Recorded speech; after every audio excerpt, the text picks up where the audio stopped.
کیا حضور صلی اللہ علیہ وسلم نے یہ فرمایا تھا کہ میں تمہارے لیے دو چیزیں چھوڑ چلا ہوں، ایک قرآن اور ایک اہل بیت؟ صرف یہ نہیں فرمایا، اور بھی بہت سی چیزیں فرمائی ہیں۔ بعض شیعہ مسلک کے لوگ ایک حدیث پکڑ لیتے ہیں اور اصرار کرتے ہیں کہ اس کے پیچھے چلو، اور بعض سنی مسلک کے لوگ دوسری حدیث پکڑ لیتے ہیں اور اصرار کرتے ہیں کہ اس کے پیچھے چلو۔ یہ طریق بحث کا درست نہیں ہے۔ اپنے بات کیا ہونا ہے اور کس کو پکڑنا چاہیے، اس کے متعلق حضور صلی اللہ علیہ وسلم نے جو کچھ فرمایا ہو ان سب کو اکٹھا دیکھنا چاہیے۔ مثلا یہ بھی فرمایا تھا علیکم بسنتی و سنت سنت الخلفاء الراشدین، تم پر میری سنت پر چلنا فرض ہے اور خلفاء راشدین کی سنت پر چلنا فرض ہے۔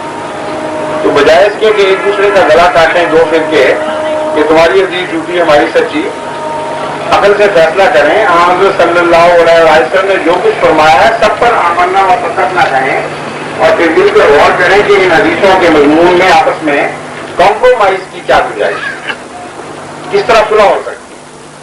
اگر صلح ہو سکتی ہے اور درمیانی رستہ کوئی نکل آئے تو وہی صحیح رستہ ہے۔ یہ جماعت احمدیہ کا ان سب حدیث سے متعلق ایمان ہے۔ جہاں تک یہ ہے بات کہ اہل بیت کی تشریح قرآن کریم کرے گا اور خود حضرت صلی اللہ علیہ وسلم فرمائیں گے۔ اہل بیت ایک محاورہ ہے روحانی، اور اس محاورے میں جسمانی اہل بیت بھی داخل ہے۔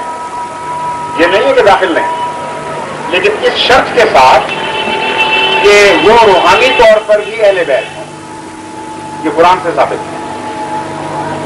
دوسرا، اہل بیت میں غیر جسمانی، غیر رشتہ دار اہل بیت بھی داخل ہو جاتے ہیں، اور یہ حضرت محمد مصطفیٰ صلی اللہ علیہ وسلم کا قطعی فیصلہ ہے۔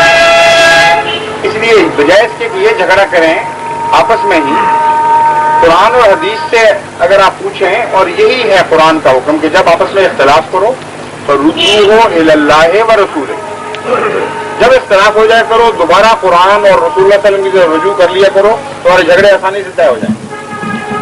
اب اہل بیت کا پہلا ترجمہ جو میں نے کیا وہ کہاں سے ثابت ہے سنیے۔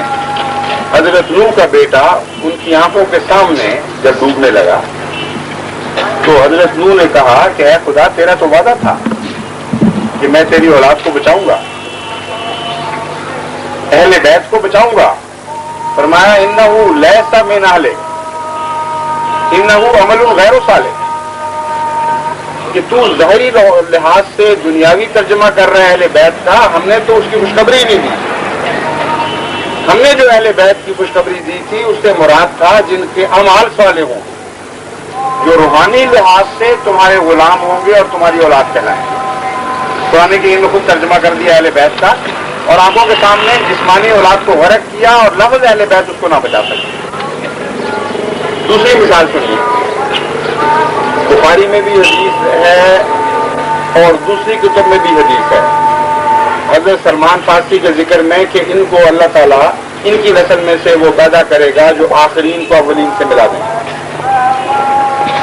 حضرت سلمان کے متعلق شیعہ اور سنی متفق ہیں کہ آپ جسمانی طور پر اہل بیت نہیں تھے، اس سے تو کوئی اختلاف ہی نہیں ہے نا، وہ قوم ہی اور تھی، اہل فارس میں سے تھے، وہاں آ کر بسے، ایمان لائے، اور جسمانی طور پر رشتہ ہی کوئی نہیں۔